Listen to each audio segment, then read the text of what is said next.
this is the chapter 3.2 of the chapter of chromosomes or genetics. Um, so first we'll be looking at the prokaryotic genetics. So we know prokaryotes are single-celled organisms, and we're going to be looking at the genetic infrastructure of them. So prokaryotes have one chromosome consisting of a circular DNA molecule. So the structure of the DNA molecule is circular. So that is the one important stuff we need to keep in mind.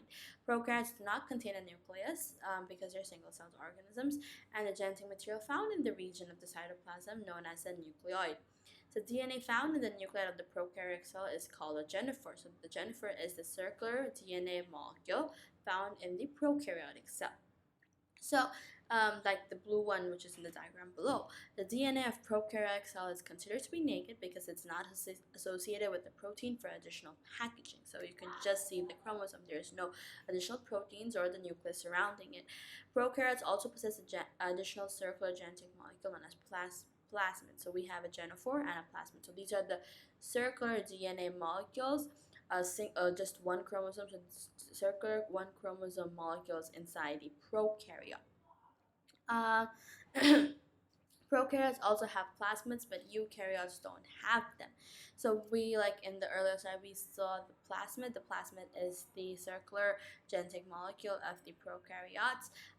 They contain a few genes, and the most important part of them is that they are self-replicable. They can replicate themselves. They are present in prokaryote cells, but not naturally present in eukaryotic cells, meaning we can artificially use them, but they're naturally not found in eukaryotic cells. So bacterial cells exchange their plasmids via their sex villi. This is a process known as bacterial conjugation. This genetic material exchange allows bacteria to evolve new features within a generation, and this is known as horizontal gene transfer. It also indicates the fact that bacteria are able to evolve and mutate themselves faster than other eukaryotic organisms like us. So the most important feature of the plasmid is that it is self-replicating. It can replicate itself easily, and it autonomously synthesizes proteins, so makes them an ideal gene vector in labs. That's why we artificially use them in eukaryotic cell labs and experiments we do. So here is a pictorial representation of the bacterial conjugation. We can see the donor having the plasmid, which is in the orange color, and then we can see we can see the conjugation or the sex villi being connected between the two cells, the prokaryotes, and then we can see that the plasmid is self-replicating, and then it passes via the sex villi to the new recipient cell, and then the duplicate plasmid is there. So this is the process of bacterial conjugation. Now moving on, we have the eukaryotic genetics, which is the genetic infrastructure of multicellular organisms like us. So the eukaryotic DNA are linear. Chromosomes are linear molecules associated with histone pairs. So this is because we are not having a circular chromosome, we have a linear chromosome in the double helix structure. We often use histone proteins to compactly pack our very large DNA into the very small organelle of the nucleus. So as it says, for efficient storage. So the organization of eukaryotic chromosomes goes like this, sort of starts from the DNA, which is a double helix structure, forms a complex with 8 histone proteins called an octamer, and with the H1 protein. So forming a nucleosome. So the nucleosomes are linked to other nucleosomes via the H1 histone protein to form a string of chromatosomes, like in the picture below. Then these chromatosomes coil to form a solenoid structure that condenses into 3 nanometer fiber. That is a less active gene, so that's, again, we can see it in the picture below. And then the fibers form loops, then compress and scanfold around proteins to form chromatins.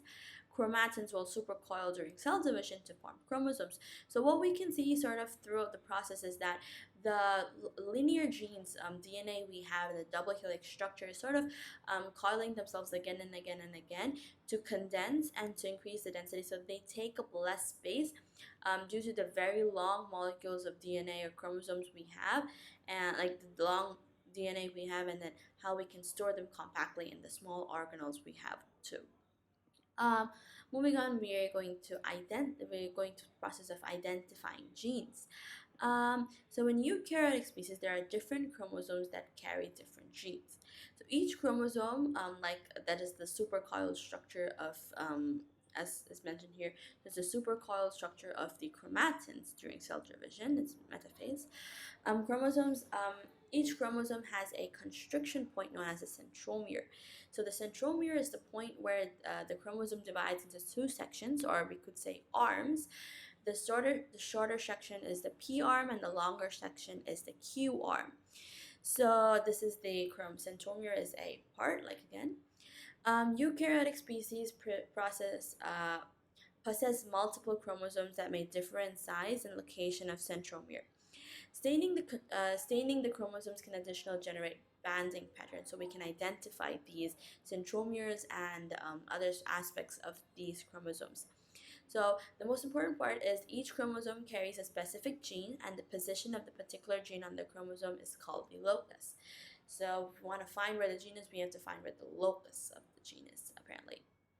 So the region of the locus can be identified via 3 points of reference. So the first is the number, which denotes the chromosome it is. So it could be chromosome 1, 2, 3. In the example, we have 7.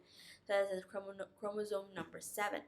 The second letter is P or Q, so it denotes which side of the centromere it is. So as we look over here, the centromere divides the chromosome into two sections, the shorter section and the long section. So this shows which section is it, the P arm or the Q arm. So it's 7Q, so it is the longer section of the longer side or the longer arm of the centromere in the chromosome we're looking at. The third number is the G band location. It is the longitudinal position of the gene, so that's really specific for each of them. So in the picture below, we have chromosome number 7. We can see the centromere in the middle, and then we can see the P arm, which is the shorter one, the Q, which is the longer, and then we can see there's the longitudinal position of the gene changes. So that is the third number in identifying the region of locus in the chromosome. Moving on, we can use database as a skill to identify the locus of human gene and its polypeptide product. So GenBank is an online resource we can use to identify specific gene locations on any given chromosomes and the polypeptide it codes for. So for both of to find out the gene location or the polypeptide code, the first step is to search the parameter for the nucleotide. Change the search parameter from nucleotide to gene and type in the name of gene interest and choose the species of interest, because the gene or the chromosome varies from species to species. So that is the first basic step we need to do in order to identify the specific gene location on any given chromosome or the polypeptide it codes for. So if we want to find the gene location after we've changed the parameter and chosen the species of interest, we need to scroll down to the genomic context, a section to determine the specific position of the gene locus. After that, a visual profile can be generated by clicking on the map viewer link and looking at the ideogram on the left side.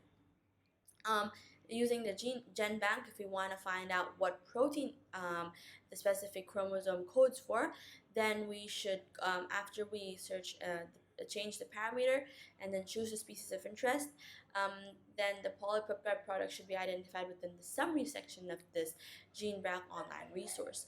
So apparently this is all we have. And the first topic of the next few topics that we'll be looking at is homologous pairs. Now, homologous chromosomes are chromosomes that carry the same sequence of genes, but do not necessarily have the same alleles of those genes.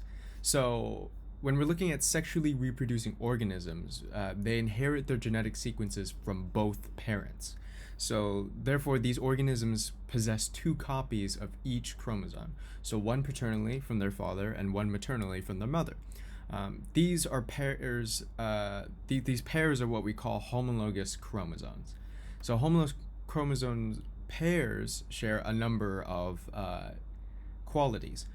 They have the same structural features, so things like size, the patterns of their banding, and also their centromere positions, which we'll see in a second. And they also have the same loci positions.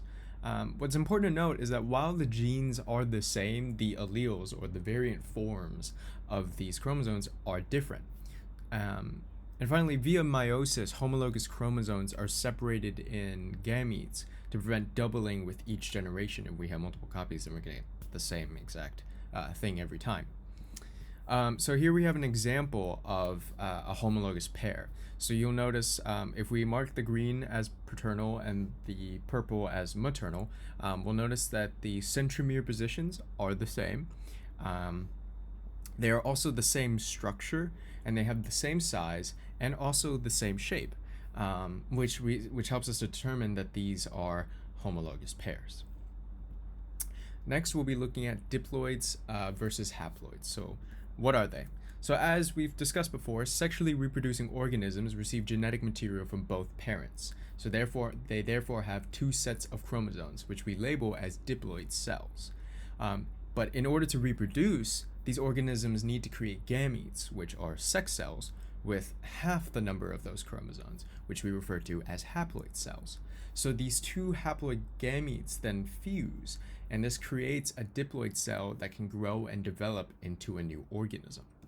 So here we have a table that sort of discusses the differences. Essentially, with a haploid, you would take anything a diploid possesses and pretty much have it. So, for example, with diploids, we possess two alleles, which are genetic copies, for each genetic trait. But for a haploid, we only possess one allele for each genetic trait. Diploid cells are mostly body or like we call them somatic cells in an organism. So therefore these new cells are created through mitosis, while all gametes or sex cells are haploids, and these new cells are created through the process of meiosis. Diploid cells are most commonly present in most animals and many plants. Similarly, this goes similar for haploids, but haploids are also present in asexual bacteria and fungi, with the exception of when they're reproducing. So here we can see examples of a haploid, which we refer to as N, and diploid, and a set of diploids, which we refer to as 2N. So as stated before, we can see that one copy of each chromosome is present. And these are three homologous chromosomes. We can see they have different shapes, different centromere positions, etc. But with a diploid, we have two copies of each chromosome. So these are three pairs of homologous chromosomes. We can notice the similarities in shape and structure. And that's sort of how we differentiate between a diploid and a haploid. Next, we have auto versus heterosomes. So autosomes versus heterosomes. So sex is determined by heterosomes, while autosomes are chromosomes that do not determine sex. So what does this mean? Well, the sex of a human is determined by a pair of chromosomes called heterosomes, which we usually call sex chromosomes. So females possess two copies of the large X chromosome, which we label as XX, while males possess an X chromosome and a much shorter Y chromosome. So therefore we label it as XY. The Y chromosome is the key for developing male characteristics. So if absent, female sex organs will develop. And because female sex chromosomes are homologous, as we can see with the XX, and the egg will always contain an X chromosome, the father is what determines the gender of the offspring, as we can see in this small table here. If the male sperm is an X chromosome, then the embryo will develop into a girl, because the chromosome pair will be homologous. While if the male sperm contains a Y chromosome, then the embryo will therefore develop into a boy, because it will be a non-homologous XY pair. So here we can see an example. Similarly, we can see the female, the mother, containing two X chromosomes and the father containing an XY, and determining the gender is based on the combination of XY. Now this X can go in any order, and it would still come out as a female child. But if the male sperm contains a Y chromosome, then the chromosomes of the child, of the sex chromosomes, are XY, and therefore the child becomes a male. Finally, we have karyograms. Now, karyograms help us to determine the chromosomes of an organism in order of length. So the number and types of chromosomes in a eukaryotic cell. The process of determination through a karyogram is cells are first harvested either from a fetus if it's a child or white blood cells if it's an adult. The cells are then divided through the introduction of chemicals, which is then halted while the chromosomes are condensed during mitosis. And the chromosomes are stained and then photographed to create a visual profile, which we call a karyogram.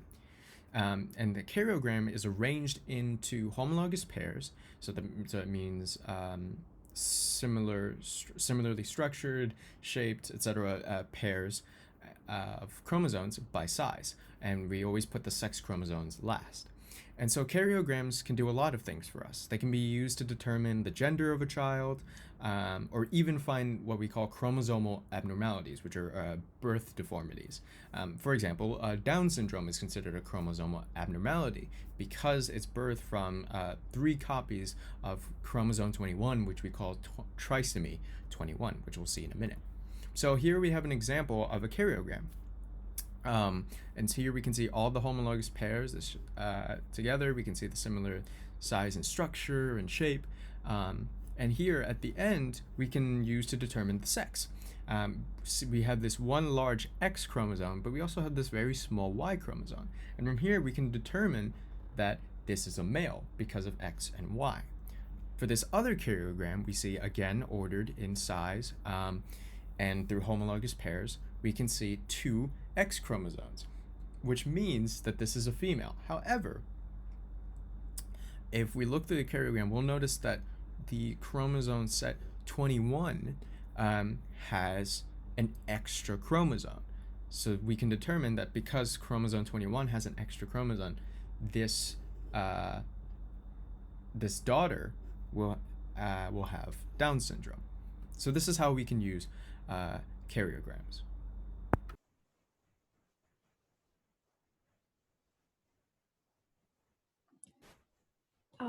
So I'm going to talk about the chromosome size. The chromosome size can be determined by using Kahn's technique, which is called the autoradiography. The length of DNA can be determined by using the image produced by Kahn's technique, which started off by coding the cells in radioactive thymidine with the purpose to incorporate DNA but not the RNA. Then the chromosomes were placed on a slide covering with photographic emulsion and was left in the darkness for about 2 months. At the end of the 2 months exposure, the excessive emulsion decayed, leaving dark green on the films, which indicates the position of DNA. In this technique, prokaryotic cells were used, therefore the image that is produced has circular shape. But later on, this autoradiography technique was used to measure the length of eukaryotic cells in the fruit fly. Next is the chromosome number. The number of chromosome is a characteristic feature of members of species, meaning it indicates which animals belong to a certain species. So the 2 organisms with different number of chromosomes are unlikely to interbreed, since the offspring that come from the parents with different chromosome numbers are infertile because they can't form a homologous pair. For example, the mole, which come from the donkey and the horse, or the liger, which is the breeding between the lion and a tiger.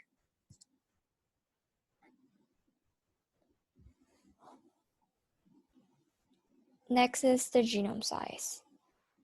The size of the prokaryotic genome is smaller than the eukaryotic genome.